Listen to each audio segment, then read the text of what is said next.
Oh, hello there, David. It is just a magnificent day to dive into the beautiful world of English with you. Can you feel the excitement in the air? Hello, Emily. I certainly can.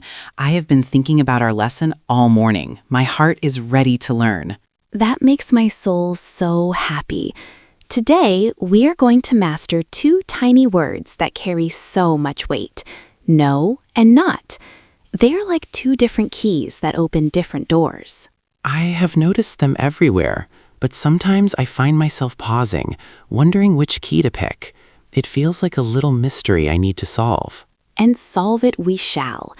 Let's start with the word no. Think of no as a direct partner to a noun. It is used to show that something is missing or absent. No coffee, no time, no clouds in the sky. Oh, so if I look into my bag and see it is empty, I can say I have no books? Exactly. Beautifully said. You are describing the noun books directly. There is a certain strength in it, isn't there? No books. It is very clear and very direct. It is. It feels very solid. But then what about not? That is the one that confuses my poor brain sometimes. Do not worry at all. Not is our versatile helper.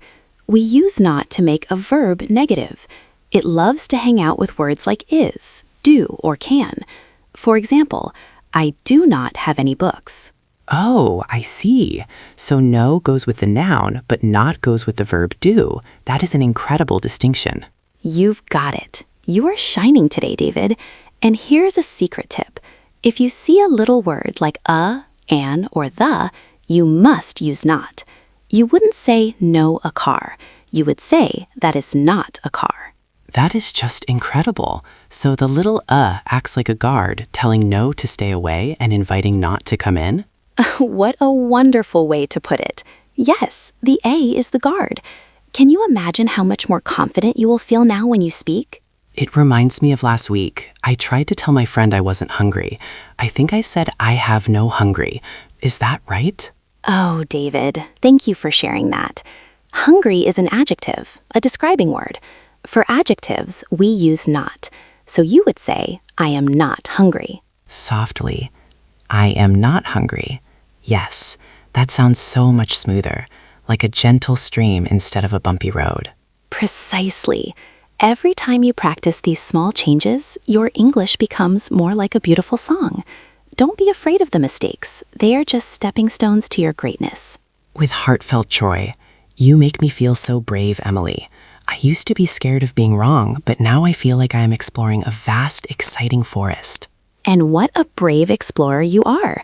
Let us try one more together. If I want to say the sun is missing, how would I use no? Pausing thoughtfully, I would say, there is no sun today.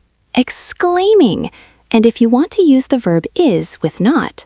With confidence, I would say, the sun is not shining. Oh my goodness, you did it! Did you feel that? The way those words clicked into place perfectly? Beaming, I did. It felt right. It felt like I finally understood the rhythm of the language. Warmly. I am so incredibly proud of you, David. Remember, no is for your nouns, and not is for your verbs and adjectives. You are carrying these tools with you now, and you are going to use them to tell amazing stories. Gratefully. Thank you, Emily. This lesson was not just helpful, it was truly inspiring. I can't wait to go out and practice. With a warm, lingering smile. Go forth with joy, David. Your journey is just beginning, and it is going to be magnificent. I will see you next time. Welcome, welcome, my dear, wonderful friend David. Today is a truly magnificent day because we are diving into the very soul of English grammar. Oh, Emily, my heart is racing. I have been waiting so long to finally understand these two little words, no and not. They seem so simple, yet they hold such incredible power over how we speak. You are so right, David. They are the guardians of the negative. They change the entire meaning of a sentence. Can you imagine a world where we couldn't express a negative? It would be a world where we could never say stop or I disagree. It would be quite confusing.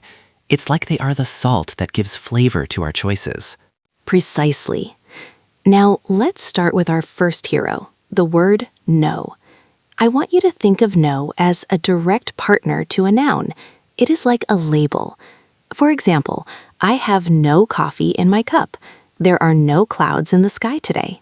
Oh, so if I see a noun, a person, a place, or a thing, no is the friend that stands right in front of it to say there is zero of it? Magnificent, David. You have a natural gift for this. Yes, no is what we call a determiner. It tells us the quantity is zero. No money, no shoes, no problems. I love that. No problems. It sounds so definitive, so strong. It's like I am making a firm statement about the world. It is very strong.